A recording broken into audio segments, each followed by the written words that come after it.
Hi, I'm Tim Sales. How do you determine what is valuable information? Do all authors have the same value to you?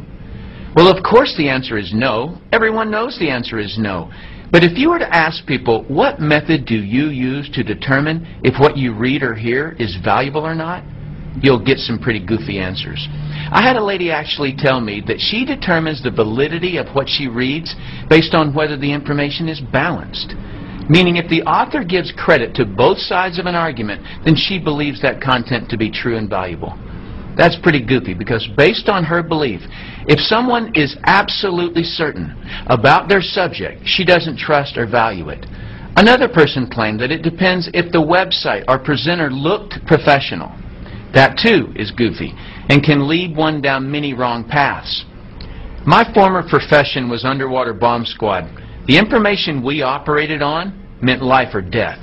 I learned there how to place the correct value on what I read or heard. My desire here with this short clip is to share with you how to determine whose advice to take. The very first thing you need to determine from any author you're reading or listening to is whether you're hearing their belief on the subject or is what you're hearing provable fact. I'm saddened at how people will read a person's belief on a subject and forever operate their life as if the author gave them provable information. I remember a history professor giving the class his religious beliefs as if it was factual. The sad part is there were people who took that professor's belief mostly because he appeared to be an authority to all of us. But the information he gave us on religion was his beliefs only, none of which was provable. That being said, you have to be very careful in reading or listening to statements of so-called facts that mislead you. As an example, I recently read, your odds of making big money in network marketing are lower than winning at gambling in Las Vegas. Well, factually, the highest odds you can get in Las Vegas is the roulette table at slightly under 50-50 odds. So the author's statement is true. But how the author tricked you was by implying that making money in network marketing is based on odds or chance. It's not. It's based on performance. So the whole statistic is actually irrelevant. Had the author actually succeeded in network marketing, he would have known this. The author also tricked you by taking the statistic out of context. The author didn't tell you that no business venture in the world will give you those same 50-50 odds. There is no money-making concept in the world where 50% of the people who try it make big money. So, while his statement sounded factual, it was misleading.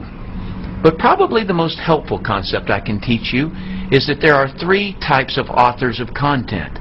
Just so you know, my use of the word author includes both written and spoken communication. Here are the three types of authors. Those who have never done it, those who have done it and failed, those who have done it and succeeded. Author type number one are authors who have never done what they're writing or talking about. Newspapers, magazines, television writers, and reporters rarely have done what they're writing or talking about. Their information comes from hearsay and as an outsider looking in. Many attorneys, professors, parents, and in-laws give advice on subjects they've never done. The majority of the books at the bookstore are from authors who have never done what they're writing and talking about. They can write or speak about it, but cannot succeed at doing it. Their advice is rarely sound because it's based on invention, another person's information, or hearsay. This problem is compounded when an author simply repeats something they heard from the media. Now there are two layers of people who can't do what it is they're talking about, but think they know something about it. Authors who have never done what it is that they're writing about or who have never succeeded at it cannot possibly place the correct importance on the subject. You can always identify authors who have never done it because their content is slightly or grossly off the correct subject. As an example, I read a web article claiming that multi-level marketing success was mathematically impossible. Do you see what I mean about authors writing about what they've never done? He completely missed the subject. And as for his mathematical theory, that's like claiming that it's scientifically impossible for a bumblebee to fly. Has it ever occurred to that author to just look? The MLM industry sells $109 billion worth of products and thousands of people earn millions of dollars. Plus the oldest MLM company is still growing. Author type number 2 are authors who have failed at what they're writing or talking about. When someone has failed at what they write or talk about, it is common for them to be critical of the subject and those who do it. When someone is critical of something, they are inclined to find fault with it. Why? Because something about the subject is a complete mystery to them, and they feel inadequate. They obviously couldn't figure out some part of it, and they quit before they ever found out. Take, for example, a person who wanted to be a real estate investor but failed at it. He will project his negative experience onto whatever he writes or says about the business. He'll typically write and talk about what's hard, wrong, or dangerous about real estate. Why? Because he never figured it out, and someone who succeeds at it proves his inadequacy on the subject of real estate. His worst nightmare is people succeeding at real estate investing. His negativity may focus on the aspect of real estate investing that caused him to fail, but more than likely he doesn't know why he failed. So he tries to make everything about real estate wrong, including anyone who does real estate. Just a warning, on every subject there are more people that quit at it than people who succeed. So you may find much more negative information about your subject than positive information. Do not take advice from authors who have quit at what they write or talk about. They are resentful and do not want you to succeed where they failed. Others' success only proves their inadequacy.